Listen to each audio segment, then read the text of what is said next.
हम सबको लगता है कि हम बहुत सोच समझकर लॉजिक से फैसले लेते हैं ना। लेकिन क्या ये वाकई सच है? आज हम इसी की तह तक जाएंगे। बात करेंगे उन दिमागी गलतियों की जिन्हें कॉग्निटिव बायस कहते हैं, जो हमारे हर फैसले पर असर डालती हैं। तो ये लाइन सब कुछ कह देती है। हमारा दिमाग सच ढूंढने के बजाय एक वकील की तरह काम कर रहा है। उसका काम बस ये साबित करना है कि जो हम पहले से मानते हैं वो सही है। ये सोच ही हिला देने वाली है ना, कि हमारा अपना दिमाग ही एक रिग्ड सिमुलेशन चला रहा है। देखिए, इसका मतलब ये नहीं है कि हमारे दिमाग में कोई कमी है, बिल्कुल नहीं। ये तो बस एक सफर है, अपनी सोच को एक नए एंगल से देखने का, ये समझने का कि हमारा दिमाग आखिर ये चालाकियां, ये शॉर्टकट्स लेता ही क्यों है।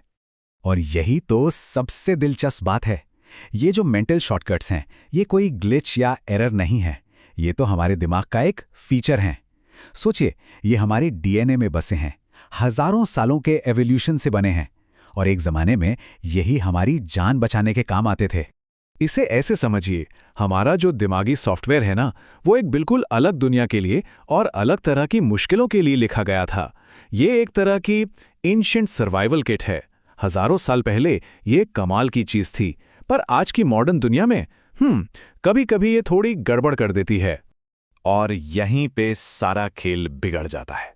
देखिए, पुराने जमाने में फैसला लेना था, सामने शेर है, भागो, सेकंड्स का खेल था। लेकिन आज फैसला लेना है, इतने सारे डेटा में से किस पर भरोसा करें। यहां वो पुराने शॉर्टकट काम नहीं आते, बल्कि हमें गुमराह कर देते हैं। इसी को कहते हैं दुनियाओं का मिसमैच।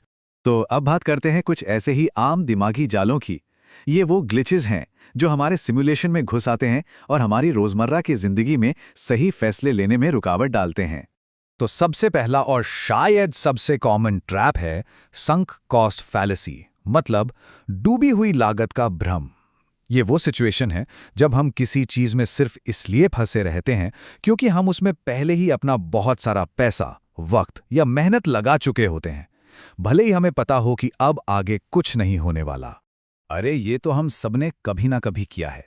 सोचिए, पैसे दे दिए हैं तो खराब खाना भी पूरा खत्म करना, या फिर ऑफिस में कोई प्रोजेक्ट जो बुरी तरह फेल हो रहा है पर उसमें लगे रहना, या सबसे क्लासिक, बोरिंग फिल्म को सिर्फ इसलिए झेलना क्योंकि टिकट खरीद ली थी।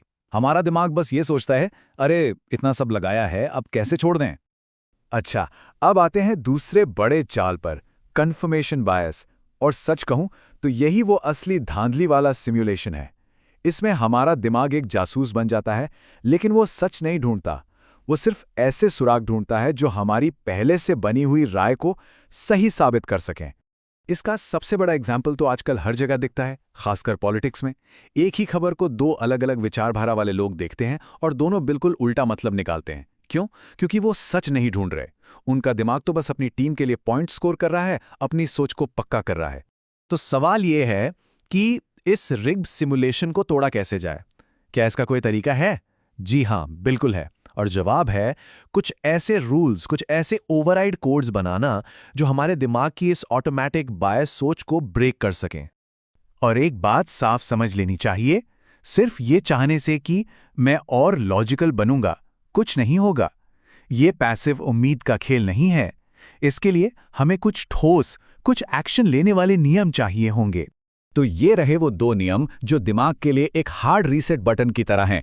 पहला, विपरीत तर्क दें। कोई भी बड़ा फैसला लेने से पहले खुद को मजबूर करें कि आप दूसरी साइड का तर्क लिख कर देखेंगे। इससे पर्सपेक्टिव बदलता है। और दूसरा नियम है जीरो इन्वेस्टमेंट टेस्ट। खुद से पूछें, अगर आज मेरा इसमें कुछ भी नहीं लगा होता, जीरो इन्वेस्टमेंट होता, तो क्या मैं तब भी यही फैसला लेता? ये दोनों नियम हमारे लॉजिकल दिमाग को ड्राइविंग सीट पर ले आते हैं और ऑटोमेटिक सिमुलेशन को पीछे धकेल देते हैं। तो आखिर में बस एक सवाल बचता है सोचने के लिए, हमारी अपनी कौन कौन सी मान्यताएं हैं जो सच पर आधारित हैं, और कौन सी सिर्फ इस दिमागी सिमुलेशन की आवाज हैं।